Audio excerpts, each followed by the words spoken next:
So Venerable Children's in Australia, and then she's headed to Indonesia. So we'll be doing the teachings for her for a few weeks, and we're going to spend some time with two of the verses that she taught on last week tonight.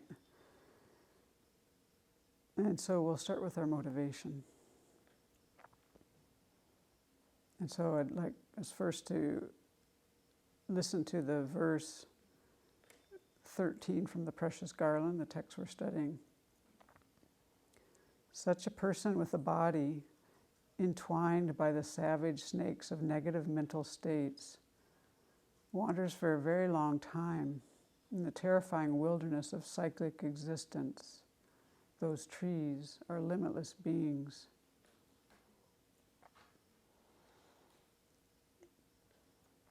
So in our Lam Rim, we have the recognition that to stay wandering in cyclic existence, we could end up in situations that are quite miserable, really. And so we think about our precious human life and our death and these various realms we might end up in order to spur ourselves on. So I thought for our motivation tonight, we'd think about the mindfulness of death. And this is from Lama Tsongkhapa. And so he says that those who have not practiced the path at all, so of course we know people that haven't practiced at all, the fear of death manifests itself as a worry that they'll be separate from their relatives. I'm sure we've all experienced that. And this can be a type of fear, I would say panic fear, and it's caused by their strong attachment. So do not develop that here. So what should you develop? Certainly nothing of your body, which you appropriated through karma and affliction, shall survive death. And this may frighten you, yet for the time being you cannot stop it. However, you should fear death, and I would say a wisdom fear, if you have not secured your welfare in future lives by putting an end to the causes of the miserable realms and establishing the causes of high status or high rebirth and certain or highest goodness. The topics of our text that we're studying. If you consider your fear about this, it's within your power not to be frightened at the moment of death, because there are things you can do to secure your future welfare. But if you don't act on those things, you could be tormented by regret at the time of death. You might fear not being liberated from cyclic existence or falling into a lower realm. So now the Buddha in the Garland, in the Jataka tales, he said, "Though you hold fast, you cannot stay. What benefit is there in being frightened and scared of what cannot be changed? Thus, when you analyze the nature of the world, humans are regretful at death because they have created harmful actions and have not brought forth virtuous actions. They worry about sufferings to come in the future lives, and the fear of dying clouds their minds. However, I do not know of anything I have done that would make me regretful, and I have made myself accustomed to virtuous actions. Why should anyone who abides in the teaching fear death?"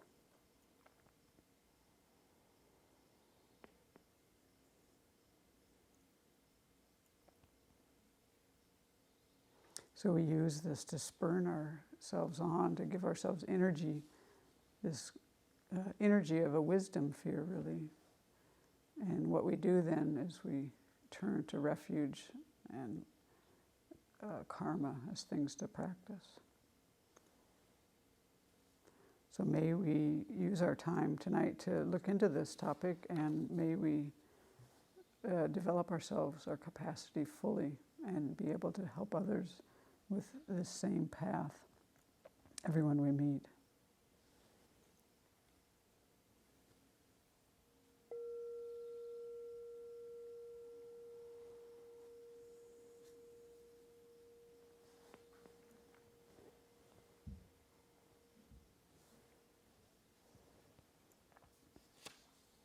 I don't really find it morbid to think about death,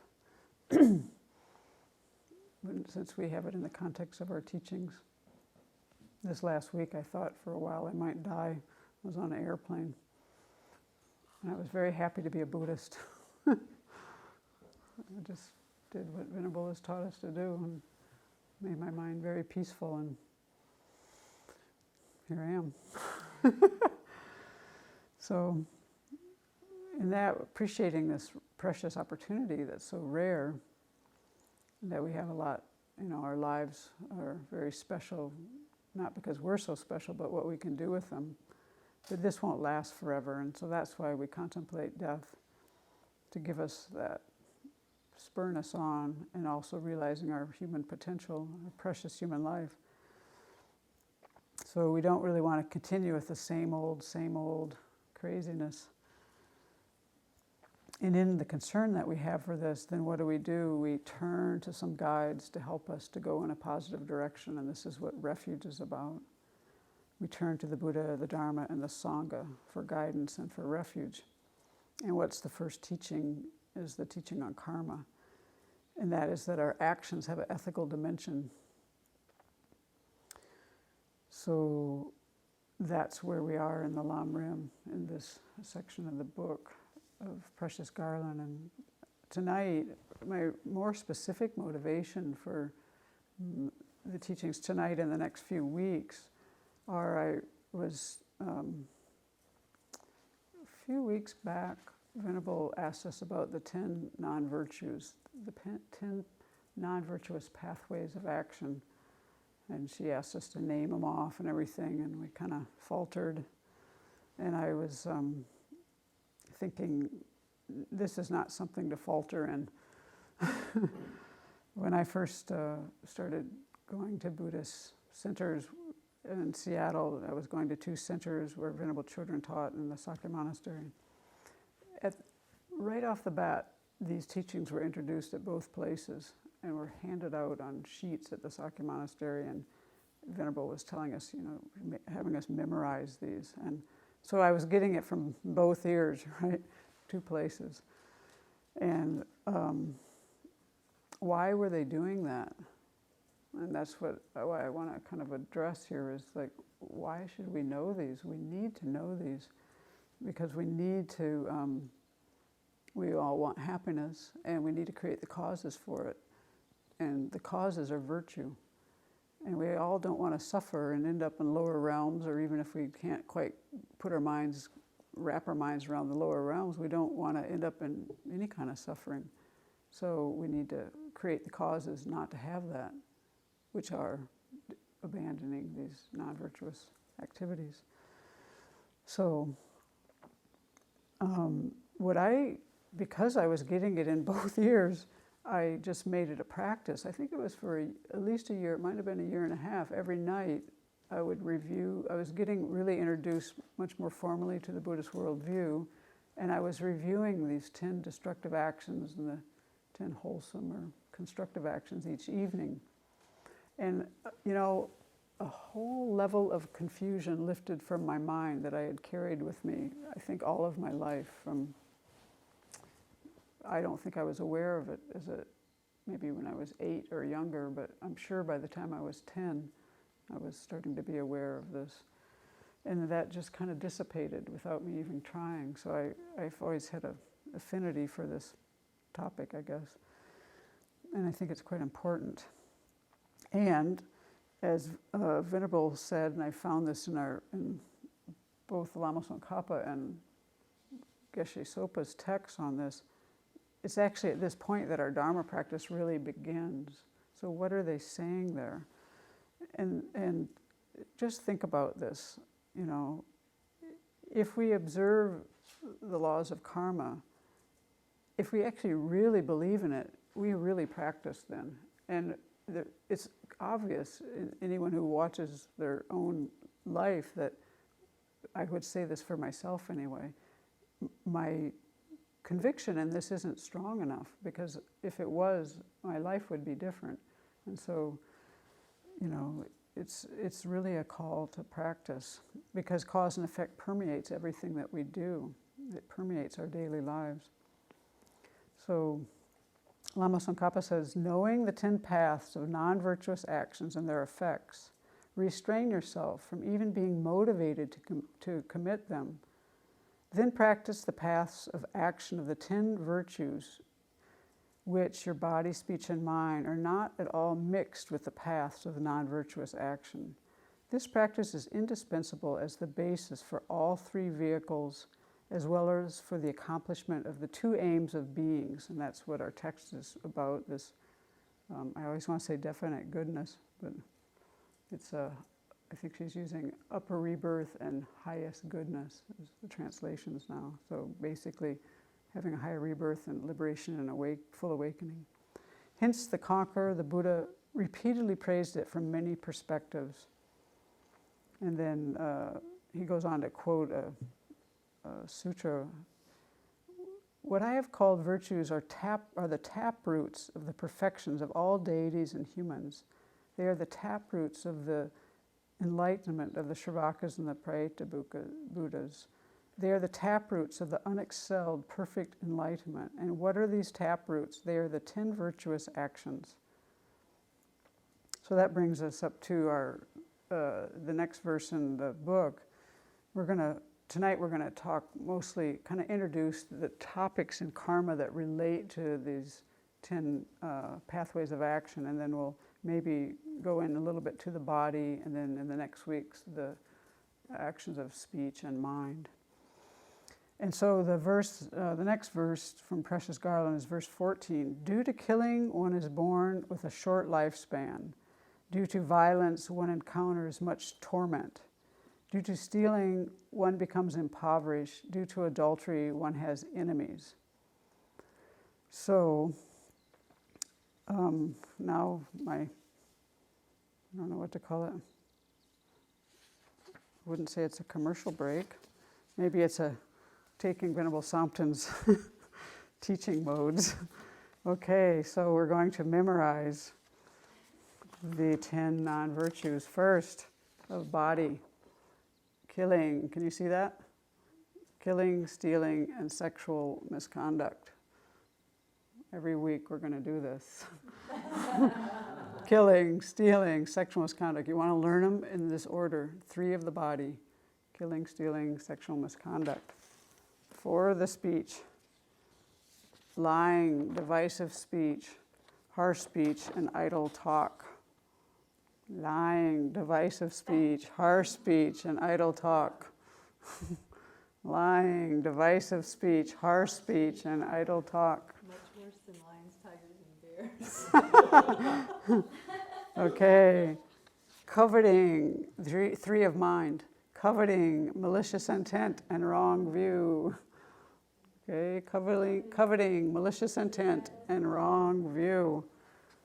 That's what I've learned from you. Okay, and then we also want to remember the 10 virtuous actions. And I think these might be in my own words, but whatever, you'll have to deal with it. So these are the 3 of the body. Protect life, protect others' property, use your sexuality wisely and kindly. Protect life, protect others' property, use your sexuality wisely and kindly. That's 3 of the body. So you either non-harm, non-killing, non, or in the positive frame, it's this way. And then 4 of speech, speak the truth, use words that promote harmony, use words that are kind and gentle, and speak to a purpose. Speak the truth, use words that promote harmony, use words that are kind and gentle, and speak to a purpose. So I just have them memorized, although I guess on this one I changed my words, this last one. So now those are the 4 of speech and the 3 of mind. Rejoice in others' good fortune, and be generous. Cultivate the four immeasurables: loving kindness, compassion, sympathetic joy, and equanimity. And develop your conviction in rebirth, Buddha nature, and karma. Okay, so rejoice in others' good fortune and be generous. Cultivate the four immeasurables: loving kindness, compassion, sympathetic joy, and equanimity. And develop your conviction in rebirth, Buddha nature, and karma. Okay, that's our little teacher plug. Okay, we did it. Okay. So in the Pali tradition, they also have 10 wholesome actions. So I thought I'd just list those because it's interesting to see how these things are in the different traditions. In their tradition, the 10 wholesome actions are generosity, ethical discipline, meditation, humility and reverence, offering service, dedicating merit, rejoicing at virtue, listening to Dharma teachings, teaching the Dharma, and straightening out our views, or I think Venerable might say developing correct views. So kind of introducing this topic, which as you'll see as we get in this, it could get kind of cut and dry, and I don't think that gives the topic the right context. So tonight's mostly introduction because of that.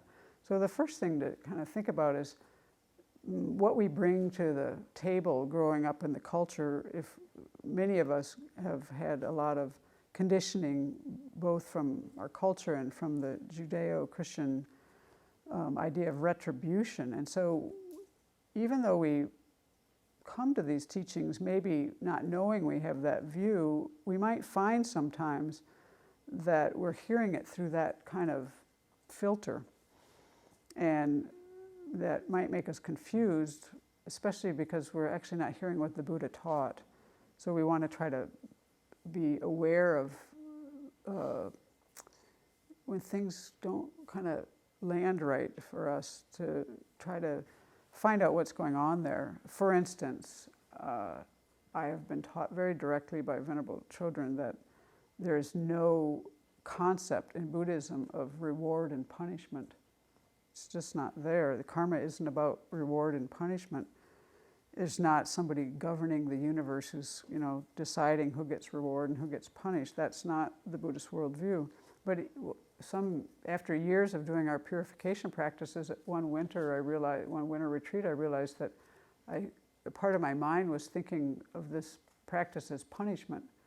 And many of us here have had this experience of just subtly finding ways, and as you'll see, we make a big distinction between guilt and regret in the practice of purification for the same reason. So in the Buddhist worldview, there's no one running the universe, pulling the strings and sending you here or there. The belief is that our life is completely created by the force of our own mind. So we create a cause, and it naturally brings a result that corresponds to that causal energy. So an analogy could be like planting flowers in the spring. When the flowers go, they're the results of the seeds you planted, but they're not the punishment of the seeds, they're not the reward of the seeds, they're just the results of the seeds.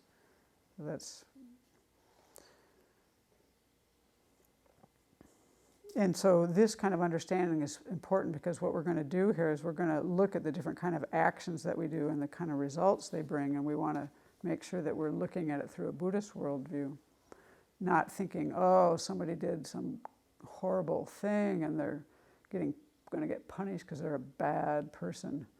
That's not in the Buddhist worldview. It is true that our actions can be harmful, but it doesn't mean that we're bad people. It means we make a clear distinction between the action and the person who does the action. And we hold this within the recognition that all sentient beings, people included, have this Buddha potential, but their minds are overwhelmed by afflictions, and so they act in harmful ways. We do. We know this. So this thinking of, yourself or anyone else as evil or bad or sinful that's not really part of Buddhism. So this is a big thing to recognize. And also, when someone, we would say it more like what their actions are mistaken. You know, we've made mistakes. This is what the words we use when we do our purification. So it doesn't mean that what's going to result from that is a punishment. It's just that we've planted a seed and now we're going to get a result from that.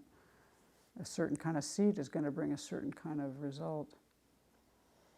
So really, you might say in conclusion of thinking of karma as some kind of retribution, that has where you deserve suffering, that doesn't exist in Buddhism. That idea is not there. More what's there is the meditation that we first do in our Lam Rim. The mind is the source of happiness and pain. The source of our experiences is our own consciousness. And it's in the sense that if I experience happiness, it's coming from my own actions. And these actions were motivated by my own mind, maybe in previous lives. And same thing with pain. If pain comes our way, it's not solely from our own actions, but the source, if you really go down to it, comes down to our motivation, which is something in our consciousness. So that means there's no one really else to blame or accuse. We can't blame or praise God, because in Buddhism we don't believe that there's a God that's directing the show here in this way. So, so one way that we might say this is there are causes and conditions for our suffering, and we are the principal cause, but there's all kinds of conditions. So we speak of 5 kinds of causality in the Pali Canon, in the commentaries: a physical, a biological, kind of mind processes type, karmic causality, and dharmic or dhammic causality. So karmic causality here is that there's an ethical dimension to our actions. So these things that are happening, to say it was their karma, His Holiness says that means people say that when they don't know. I don't know, it was their karma. I think he's right there. So there's an interaction of different types of causality. And it's important to recognize that the Buddha didn't invent causality. It's a natural functioning of the way things exist. He just described it. And so he didn't invent wholesome or positive or negative actions either. Those weren't invented by the Buddha. He didn't say, this is a negative action because I say so. He didn't say that. He just described things the way a doctor might describe something. So you're sick because you have this virus. It's like that. The doctor doesn't create the virus. He doesn't create the link between the virus and the illness. He's just describing it. And so we want to understand that description because we want to avoid that virus and the sickness that it gives us. So that's more the way it goes here. So in this sense, there's no value judgment. The Buddha isn't attaching any kind of value judgments to these notions of causality. And this is quite important to think about. We have to sift through our own experience and weed out these kind of incorrect thoughts that we have about this when we look at our experience. So this part of the Lam Rim teachings on karma has 3 main topics, and they are the general aspects of karma, the specific aspects of karma, and then having considered cause and effect, how to engage in positive actions and avoid destructive ones. So it's kind of like what to adopt and what to abandon. And we do that in Buddhism, I would say, based on seeing the advantages and disadvantages of things. It's quite important. It makes you want to do this quite easily if you can see the advantages and disadvantages of things. You just adopt things naturally because it's for your own interest. It's a natural way to go, and that's how the Buddha taught. But the first thing I think that will help us in this is to talk about these general aspects of karma. And I'll just list them first real quickly so that everybody knows what we're reviewing here. Karma is definite. The results of an action increase, or karma is expandable. If an action is not done, one will not meet with its results. Or you could say if the cause hasn't been created, the result won't be experienced. And actions don't go to waste without yielding a result. Or you could say also that karmic latencies don't get lost. We'll experience the results. So we're going to just spend a little bit of time with that, so we can understand how these 10 pathways of actions work better. So what we're saying here in karma is definite. What is definite about it? If you create that all happiness comes from constructive, virtuous, wholesome actions, and all painful experiences come from destructive, non-virtuous, unwholesome actions. It's never the case that something that you would experience pain, for example, as a result of a constructive action. That's not the case. There's a very definite relationship between a wholesome action and happiness, an unwholesome action and suffering. And so this is really something for us to think about, because it's not where we go. When we are happy, we don't just think that it's from our wholesome actions in the past. It's probably from that great ice cream we had at lunch with the great raspberries and whatever. We think it's in the ice cream. Oh, it's in the raspberries, right. You know, it's the mix. Yeah. So, that's where our mind goes, right? So we have to really think about this. So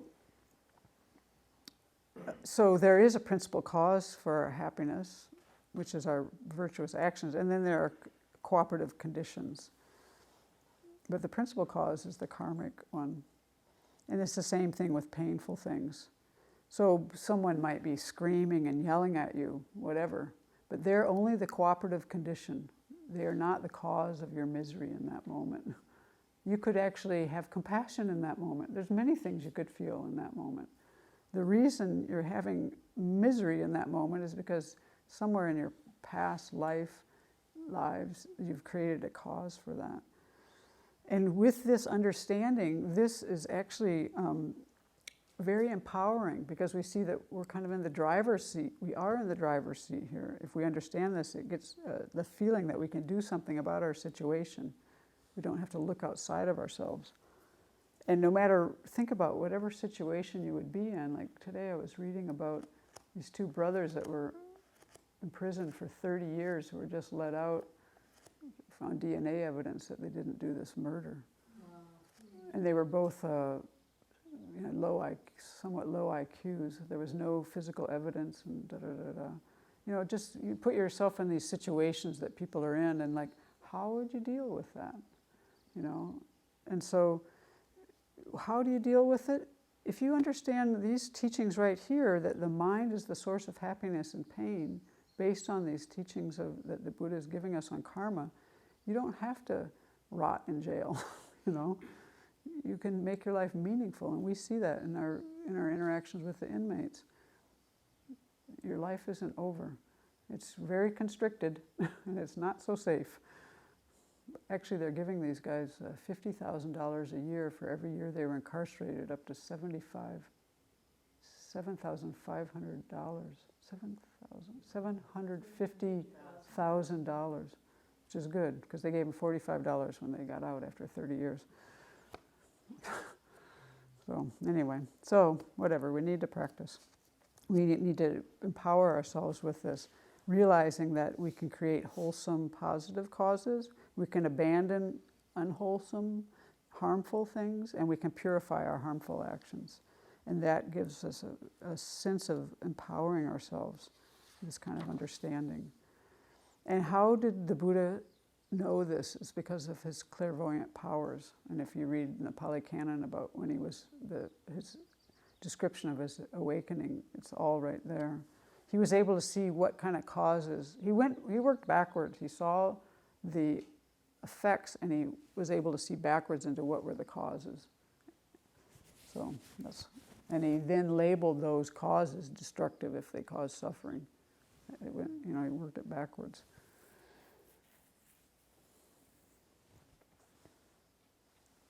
Okay. So that's the first one. The second one is that results of an action increase. Our karma is expandable. And so this is important for our day-to-day life. It helps us to really look at the little things we do, like this little white lie. Doesn't matter. One little extra zero on my income tax form. Just a small little thing with an ink pen. Pretty small. Doesn't matter. That's where I think of this for some reason. I think, wow, that could have big consequences, and it's just a small little ink mark. Anyway, but small things that we do, small actions that we don't think will hurt anything. The teachings on karma don't say that. When I was a kid, it was kind of like, if you don't get caught, it's all right. No. Small little things, if we understand karma, it leaves maybe a small imprint, but that imprint can get nourished and it can increase, just like a little seed can give you a big oak tree. And so it expands and can bring many results. Or sometimes maybe there's something constructive that we want to do that only takes a few minutes and we don't feel like we're very good at it, Like, oh, I'll sit and meditate here for 5 minutes, but I'm such a lousy meditator, so why bother, why bother? But again, 5 minutes is small, right? But those things add up. I remember when I learned a practice, it was so funny, I learned this green Tara practice. It was like very short. It was a daily practice. And it was like 3 short paragraphs. And I used to do that every day, and I felt very good about myself for doing this. And I told somebody I knew at the Sakya Monastery, he thought, oh, you're doing that long sadhana that's like 30 pages every day? And I said, no, I'm just doing this little thing. And he just poo-pooed it. But you know what? That practice I did that time had a huge impact on my practice, what I was doing. It was just a small little thing, but I found when I thought about the time I spent doing that, it was quite beautiful and uplifting, and it led me in a really good direction. So that's my experience on that one for that point. So the bottom line here is we want to refrain from even small, destructive, unwholesome actions, and we want to put our energy even into small, constructive actions. And the person who exemplifies that the best around here is our abbess. She does the smallest little things. I've always noticed that about her. And that's why we walk clockwise around our images here. When we do certain things here, we go clockwise because we're, if we know what we're doing just a little bit of merit in that moment. Just a small little thing. But remember that story about the bug that went around 3 times on a piece of shit around some stupa and became who knows what, an arhat or something? I can't remember. Small, whatever. Okay, so that's because the expanding nature of an action. And then the third one is, if an action is not done, one will not meet with its results. Basically, if you haven't created the cause, you're not going to get the result. So, think about it in terms of gardening. If you don't plant seeds, you don't get flowers, right? So one example that is always, I think, good for us to hear about, that the karmic cause of being wealthy is being generous. Because it's so counterintuitive. If I give away this, I'm not going to have anything, is how the mind goes. And everything that we learn in Buddhism is, if you give what you can give, offer what you have to offer with delight, that's generosity. That's creating the cause of wealth. But the stingy mind, the miserly mind, is like, no, can't do that. So some people might make prayers to be wealthy, but actually, the Venerable said that's like talking to outer space, because it doesn't have anything to do with the cause. So in terms of our practice then, if we want to generate realizations and insights, too, we have to create the cause. They're just not going to come by saying, Buddha, send me some realizations, That's not going to work. So here's Venerable Chodron telling us that, and I think she lives this quite well, if we want realizations, we have to put some energy into creating the cause for it. I think we want to try to be as consistent as we can in creating the causes for understanding, progress, and improvement in our mind. But we shouldn't get impatient for the results to come. If the causes are created, the results will come.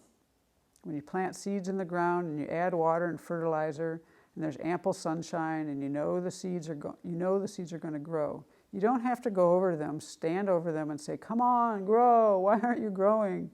I planted you a whole week ago. Where are you?"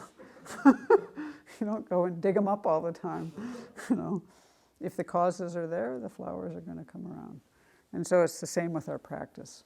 So here we want to create the causes. In this particular teaching, we want to try to avoid unwholesome actions.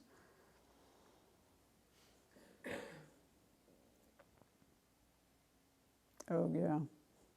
So when we're doing this, generating our virtue and our motivations and this and that, doing, the various practices that we do, we have to not let impatience get in the way. We're always wanting results. It's a big problem, wanting to be a Buddha tomorrow or something. So it's this learning how to just be content to create causes, big teaching. And that's based on knowing that these small things we do matter. Because they, Okay, and the fourth one is actions don't go to waste without yielding a result. Or another way to say that is the karmic latencies don't get lost. We will experience the results. So these different actions that we do leave imprints on our mind. And these imprints don't ripen immediately, so the results don't come immediately. They may take lifetimes to come, but they will definitely come unless. We'll get to that. So if you think about it, that there's a lot of things that we do in our life that take years to come to fruition, and we do them because we know results will come. For example, some people make investments, and then 30 years later, they collect all the interest on those investments, right? Compounded interest. So that's not so certain, though, on the material level, because, things could fall apart and you could lose your money. But in terms of karma, it's never uncertain. When you created these actions and these imprints are laid down, they don't dissipate. They don't go to waste. They eventually bring a fruition. Unless, we'll get to that. Because one of the things to understand is that karma isn't something that's cast in stone. It's not cast in concrete. There's flexibility. There's a lot of flexibility in karma. So one example would be, say you were to steal something, and that will bring a unwholesome or a suffering result in the future unless you purify, which is why that's a part of our practice every day. So it's similar, like if you were to plant a seed, it would bear fruit unless you take away the cooperative conditions, if it doesn't have water or fertilizer or heat, or if you burn the seed, if you take it out of the ground. So this is the same way with our purification. You're interfering with the karmic imprints on your mind stream. And this is what we do when we do, say, the 35 Buddha practice. So it's like taking away the water, taking away the fertilizer. And what happens then these imprints can't ripen so well, or they might ripen later, or they won't ripen as strongly, or they won't last as long. So we're interfering with this ripening process of these karmic imprints. And the more we purify, and especially the more we begin to understand emptiness, then we can actually, like you might say, burn these karmic seeds so that they can't bear fruit, and eventually we can actually uproot them or pull them out and completely eliminate them. And this is the real value of purification. It stops these karmic imprints from ripening, and thus we end our suffering, our dukkha. And these are So here's Lama Tsongkhapa speaking about this. He says, the statement in both sutra and text on discipline, or the Vinaya, and the quote is that karma does not perish even in 100 eons, is made with regard to the karma for which you have not cultivated a remedy with the 4 powers, what we know as the 4 opponent powers. However, if you purify yourself with a remedy having these 4 opponent powers, essentially, it's said that you will even remove karma that you are bound to experience. So, like I'm thinking there might be talking about the ones that, I don't know, send you immediately to a hell realm maybe. I don't know, I heard you go for a second and then you pop right out. Anyway. And then another, so you can, basically you're you're eliminating the unfavorable factors. And then, so not only is it true that our unwholesome karmic imprints can be interfered with, but our wholesome ones, our constructive imprints, can be interfered with too. So we might do something with a lot of strong intention to be very kind and be constructive, and we've planted these these imprints are now on our mind stream, and we may even dedicate them, which is also important for karmic to fortify these things, to make dedications. But if we then regret, say, that wholesome action, it's like you've taken away the fertilizer in the water. You've changed the cooperative conditions around that seed so they can't ripen. Another thing that can do that is anger and wrong views. So Venerable Chodron said that when we generate very obstinate wrong views, we're interfering with the ripening of our positive karma. And this is why it's important not only to put effort into acting constructively and to dedicate it so it goes in the direction that we want. That's what we're doing with our dedications. We're steering our actions, our karma. But also to avoid anger and wrong views. These negative attitudes run counter to the effort we've been putting in. And so I always hear her say about anger is like, one way that she works with her mind around anger is just like, I've worked so hard to create this virtue. They're not there, because you're angry at the person, so it kind of works. They're not worth it. Why get angry at this person? They're not worth it. I'm destroying my virtue, And when you're angry, that argument works pretty well, I think. You're mad at them. They're not worth it. I'm not going to destroy my virtue. Hey, anything to control the crazy mind.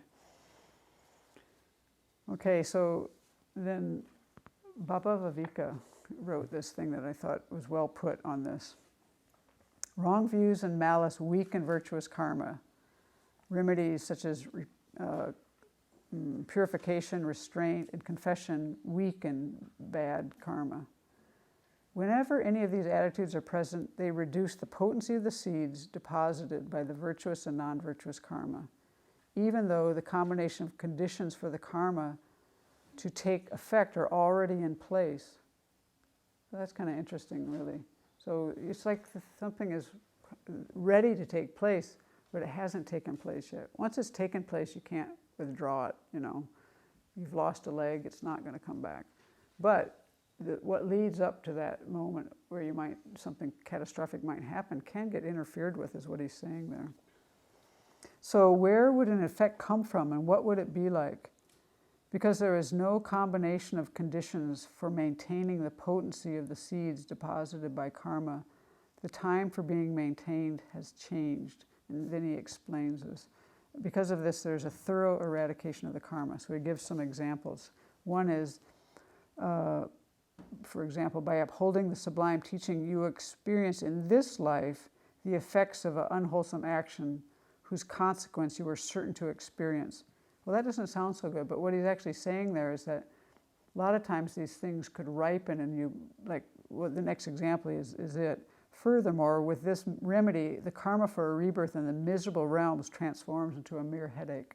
That's what he's saying. Something that was going to propel you, you did a complete karma, it was going to propel you to a bad rebirth some point, because its karma is definite, right? But you apply these remedies and you might just end up with a headache in this life, That's why you need sunglasses. So that's awesome, This is why, we can't figure this out ourselves. The Buddha had to teach this, because the details of this are extremely hidden phenomena. Okay, so then there's another point that and I think is quite important for these 10 pathways of action, because as we get to them, you'll see it's kind of rote, and you get the feeling like everything is so linear. But that's why I wanted to do this presentation, because it's not linear. Karma isn't linear. It's not like you do this and you get this, or you do that and you get that. It's not like that. There's a lot of flexibility, so things aren't fated or predetermined. And I think some people don't quite understand that all the time. So for a seed to ripen, there has to be the principal cause, which is the seed, and all these cooperative conditions. And within that, I think we've made quite clear there's a lot of flexibility. So a lot of things could happen. Like say, for example, you planted a seed, and you provide all this water and fertilizer and sunshine, it could grow huge. But if you use some other kind of fertilizer, it might grow in one way. Another kind of fertilizer, it might grow in another way. You see how the cooperative conditions are affecting things? Or it might grow a little bit and then fizzle out. You know, all these things happen when you're gardening, and you're always trying to figure out, what are the conditions here? My carrots need this. So there's all this flexibility. So in this sense, you might say that there's this potency in a seed, but you can't predict how big the apples are going to be. Although it does help, I guess, to do some pruning. So that's part of the conditions, right? So those are the cooperative conditions. So we have these karmic seeds in our mind stream, and they have a potency, right? But that energy, and that potency is a certain kind of energy that would produce a certain kind of result. But what that result's going to be, how it's going to work, has many, many factors. And I think it's because those are so, maybe endless or countless, is why it's in that extremely hidden phenomena realm. So in that sense, we have to understand that things aren't predetermined, they're not fated to happen, and we can't control the results. But we can control what kind of situations we put ourselves in. This is the thing that I think is hugely important. To me, Dharma practice would make no sense. It doesn't make any sense unless you understand this. Because if things were pre-fated, what's the point? You can't do anything. And yeah, we can't control those results. It is definite that leads to that, but we have a lot to do with the cooperative conditions. So for example, the kind of situations we put ourselves in encourage the ripening of our constructive or destructive actions. It's so important. It's a huge thing. Why is it that we're trying to, why is it that Buddhists care so much about the time of death? It's this exact thing. By the state of your mind, by going through your day-to-day life, learning how to use the Dharma in your day-to-day life, working with these constructive and destructive actions and all that, abandoning things that need to be abandoned, adopting things that need to be adopted. We're training our minds. And then when the time of death comes, we can do exactly this to a certain level of degree, right? So in a more, not talking about death, but just day-to-day life, we choose how much contact we have with certain things. We choose what kind of situations we put ourselves in. That's why we have precepts. That's why we live in monasteries. So say, for example, if you're around people who don't have a lot of ethical grounding, aren't very responsible, and are reckless, they're setting the stage for our negative karma to ripen. And we all know Venerable's story about the time she was going to Copan to meet up with a friend of hers that she had met at a course in California. And where is she? She had gone to a party in Thailand and ended up killed by a serial killer. And she put herself in a situation that ended up, she met a stranger, went out with lunch with him the next day, and that was the end. This is what this is talking about here. These were the environment that the person chose to put herself in, and this karma ripened, and she had a premature ending. So we also put ourselves in situations that are the kind of the stage for our positive karma to ripen. So again, it's not like set in stone. It doesn't necessarily mean that you go to a certain environment and this certain negative karma is going to ripen, or vice versa. It's not like that. It means, what it does mean is that these various conditions are at work. they're affecting what's going to ripen, how it's going to ripen, how big or small the results are going to be. It's more like that. So although we would say that you can't, as a Buddhist, we wouldn't say that things are fated or predetermined. We would say that you can't go beyond the scope of causality. So in that sense, what they're talking about there is that things aren't random. So for example, if you think about it, things aren't rigid and fixed, but they don't happen randomly or for no reason at all or just by chance. So even in science, we have that recognition that things happen, things have causes. So if you think about this in terms of karmic causality, then you could say that in our lives, what's happening to us, who we are, the situations we're born into, and what we experienced, they don't just come out of the blue. They don't just happen by chance. And this is what really is the topic of the results of karma. Explain what we're experiencing, where we're born, and all those things. If they did happen by chance, you could plant like daisy seeds and get petunias, right? Wouldn't matter. Just anything goes. So that's really not how it works. So that's trying to give a little bit of a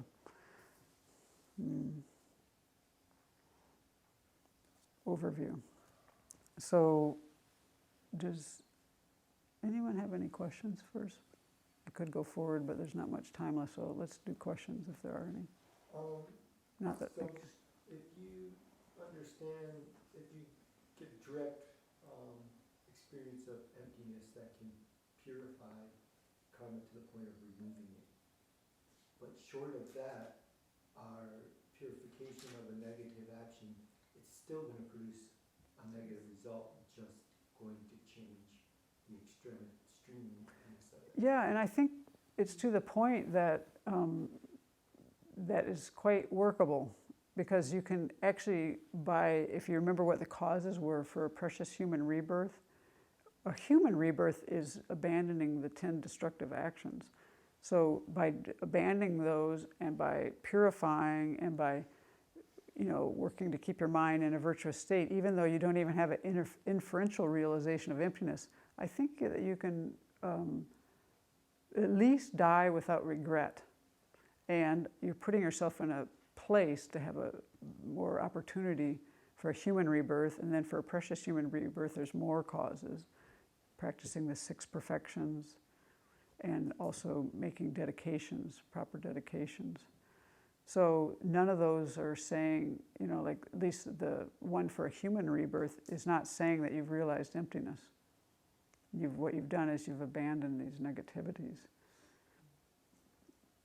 So even if you've already committed some of the 10 destructive actions, by turning your mind to a state where you've abandoned them, that's the cause for a human rebirth. Yeah, like think about Angulimala. I mean, he went beyond that. He murdered 999 people in one lifetime. In that lifetime, just like Milarepa, who murdered like 35 people by these hailstorms. He had maybe a better reason, but his was more probably anger and retribution, and Angulimala's was ignorance, was the motivating factor. Both of those were able, in that lifetime, Angulimala became an arhat. He realized emptiness, and Milarepa said became a Buddha in that lifetime. So not only were they able to, clear enough a way to have had a human rebirth or a precious human rebirth, they were actually able to, clear the decks to have realizations and attainments in that lifetime. Angulimala still had to deal with people knowing that he was a murderer, a mass murderer. And when he went on alms round, he got clobbered a lot and beat up a lot. And the Buddha said, Venerable had told us, the Buddha said to him, bear it, And he did. You can see his cave. If you go to Sravasti in India, near there, not too far from there, there's a cave that he lived in that you can go see, actually. It's a real place. Somebody else had a question. A number of questions on Okay. the first is, I thought that dedicated merit was protected, including from anger, but did I understand that it can actually still be weakened? doesn't it have to be dedicated with bodhicitta and emptiness to protect the merit? Yeah, this teaching here said it could be weakened, and I don't know the details. Basically, I think from a pragmatic standpoint, since I don't have bodhicitta or emptiness on board yet, the main thing that I take out of this is don't let your mind go to, when you do something virtuous, don't let your mind go back to a mind of miserliness and regret about having done something virtuous. You know what I mean? It's easy to do that. The mind kind of flips and you're like, why did I do that?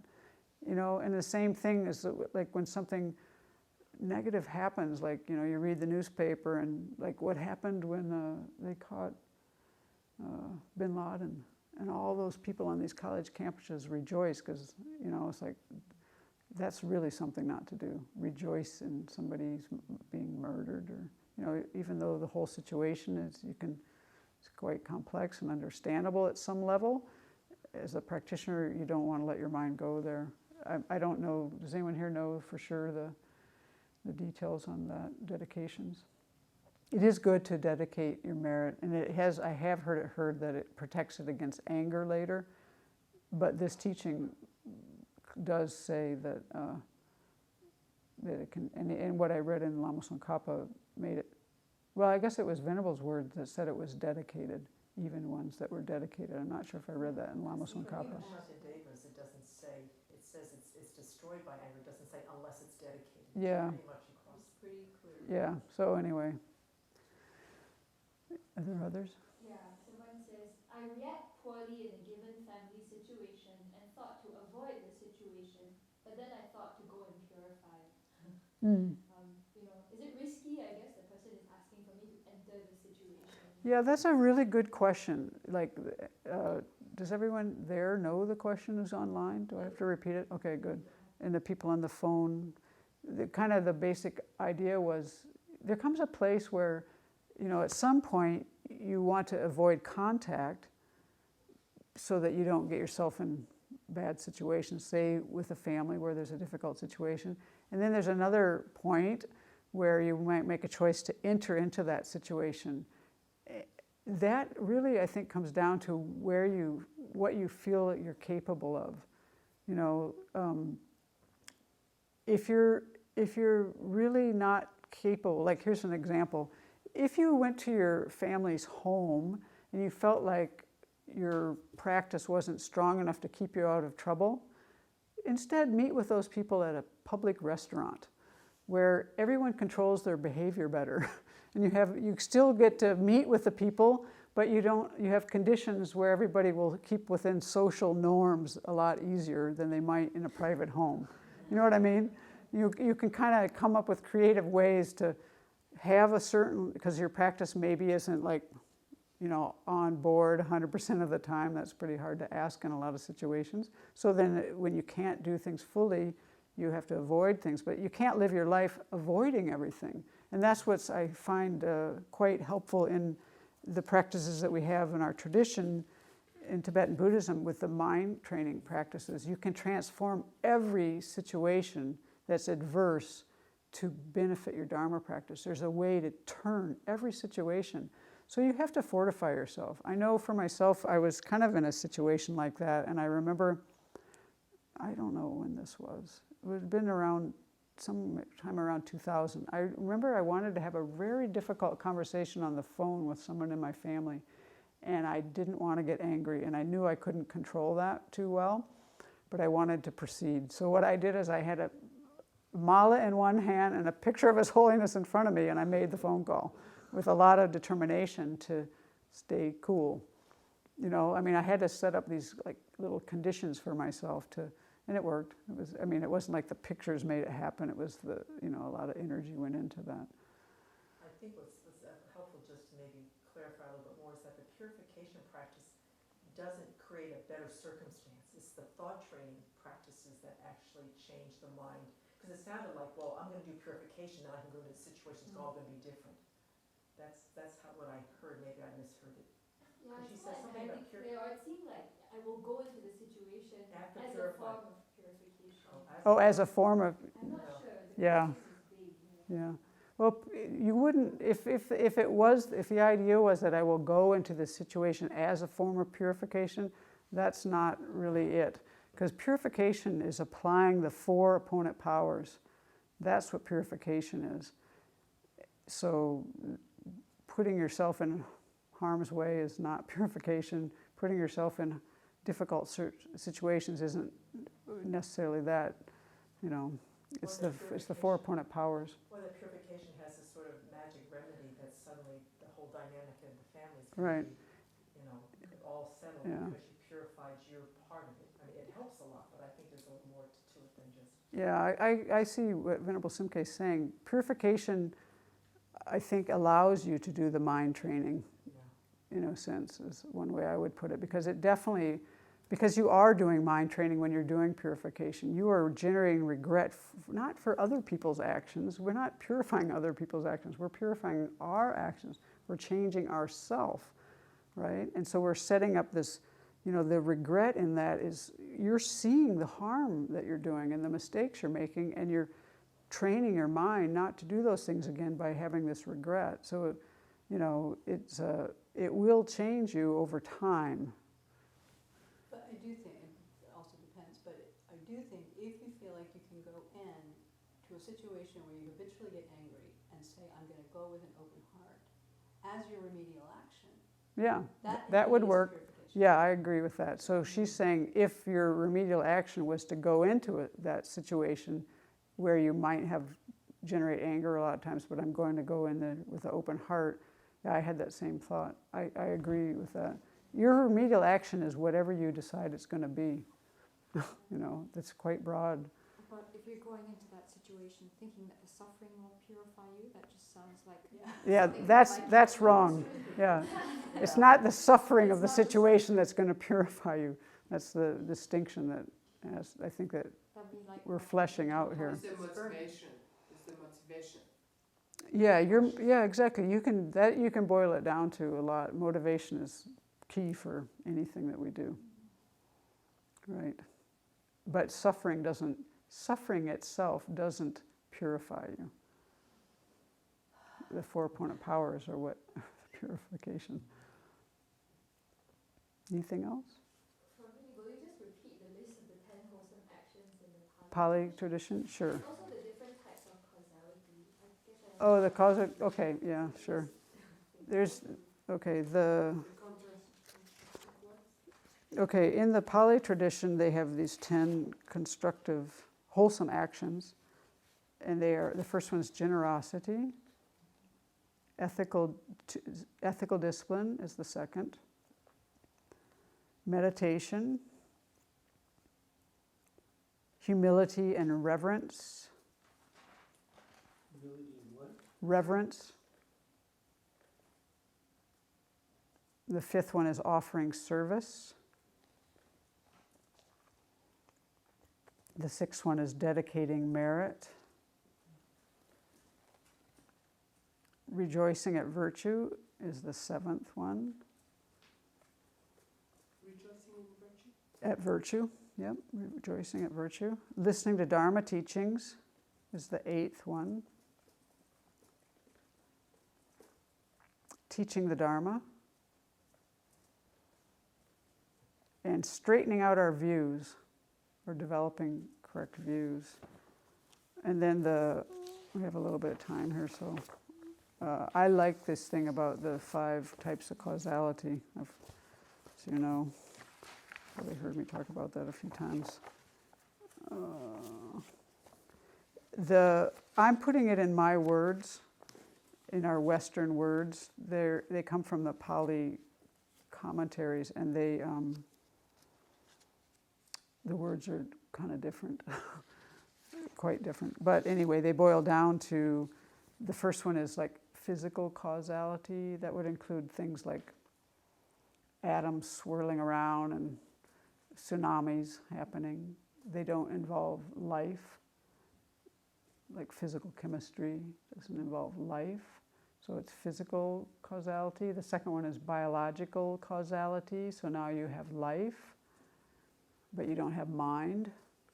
on board. So you might, Buddhists don't believe that plants have life, have a mind, but I guess the Jains do.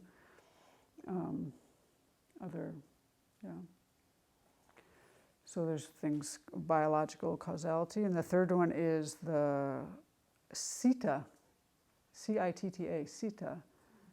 You could, which is mind. You could think of it as like psychological, I think of it as psychological processes. It's described in things like, when Bhikkhu Bodhi described it, it was like the processes that happen with perception and things like that, in seeing things. And I think I was a physiology major, so I think of it more in terms of like, the psychological processes, you might say. There might, like there's a lot of, we're wired in a lot of ways. Like when I saw a baby horse down the hill, I think the day it was born, and I heard this about some other kind of animal, the first steps it took. They were very patterned, like prancing, the kind of thing you teach horses to do, to prance, they lift up. And these are things that are mediated at your spinal cord, actually. In physiology, I've learned about these things. And I think that's what that horse did. It was, and even babies have these things where you take a baby and you go, whoom, and they have this thing of reflex, the kind of reflexes where they'll put their legs out so they don't, and there's all kinds of reflexes. You can go like this on a little baby and they'll turn, the rooting reflex. So those are, I think of it in that level. These are things that are mind related. They're processes. And then there's dhammic, the Pali dhammic, or we would say dharmic causality. Or no, the fourth one is, karmic causality. There's an ethical dimension to our actions, our topic tonight. And then the fifth one is dhammic, or dharmic causality. And that one is very interesting. Bhikkhu Bodhi said that the main places it comes up in the Pali Canon most often are things like, when you hear these things like someone becomes an arhat and the earth shakes, quakes, and trembles, those kind of scriptures. Or I think of it like when the first time I saw His Holiness in Portland, there was like this big double rainbow when I came outside. To me, that kind of fit the description. But he also said, besides those kind of things, that he felt like there were passages in the Pali Canon that indicated more like our Dharma practice. Like, it's almost like we have the idea that we're creatures of habit, and if we do something habitually enough, we will be able to enact that in our lives. We can get rid of our angry kind of reactivity and come up with loving kindness, and those kind of things by practice. And yeah, there were references to things like that. The things that we practice become, our Dharma practice is what it boiled down to. And it related to things I think that were kind of habitual. I might have to pull out my notes, but that's the sense of my memory of it. Our Dharma practice itself is a dhammic causality. Does that make sense? In terms of these Pali 10 wholesome actions, do they also have restraining from the 10 non-virtues, and these are additional? I didn't read anything else on those. It was just something that I had. And although I have a feeling that in Venerable's book they might be listed in there.